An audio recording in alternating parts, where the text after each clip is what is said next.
Hey guys, this is Coach Adrian and we're going to go through 4 stretches you can add into your post-run stretch routine, okay? So first one, we're going to come into a low lunge position. Front foot is flat on the floor and we're going to drop our knee down, push the hip forward. You can take your arms into the air and push nice and tall. So in that low lunge position, to open up the hip flexor at the very top of the thigh. You can also from that low lunge position, lift up and hold that high lunge. So kick that rear leg nice and strong, so not letting the knee bend.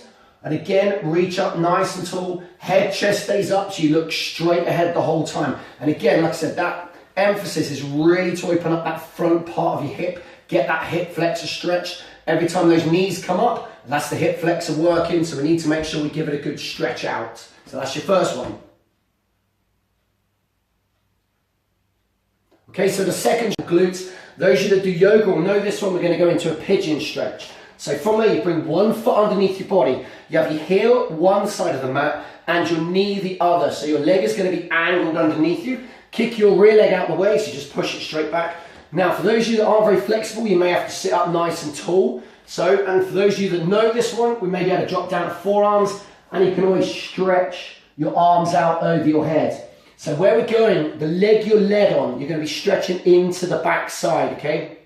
So we're stretching nice and deep. Sometimes get into the piriformis, it's those deep muscles on the glutes. And like I said, you've got to find that position you feel comfortable, and then just drop your body down on top of your leg into that position. So gravity is just going to pull you down. And it's a great stretch. You can just chill out here for a little bit. Do love just lying in this position. But like I said, really, really good stretch to open up the hips, and that gets the back of the hips done. Give those glutes a big, big stretch out. Down dog. Down dog's great for the back of the legs. So we're going to lift up.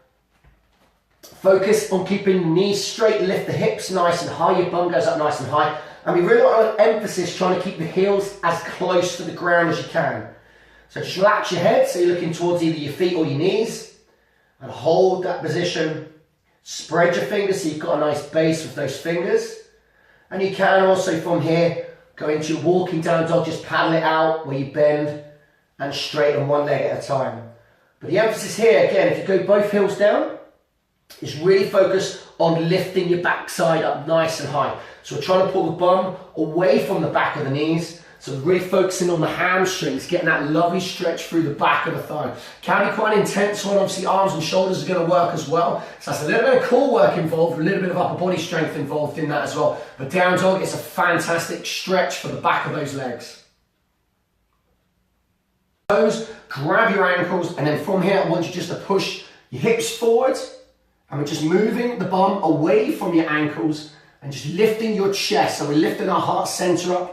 And you can look up slightly. We don't need to drop the head right back. So if you look after the neck, and really focus on that stretch. So we're looking to lengthen out the front of the thighs. So down dog, we've worked the back of the thighs. When we come into this position here and push forward, we need to focus on working the front of the thighs. And it's just a different variation. Again, these stretches, different variations from how we do them standard. You tend to find when you go into the more yoga-y type poses, more of the body's going to be working. Let's face it, running is a full body exercise, so it's good to do full body stretches where we're having to challenge the body a little bit harder. But I hope you enjoyed those 4 stretches, and I hope that helped with your running. Great for post-running. Once you've done a long session, good run, open up the hips and give the legs a good stretch out.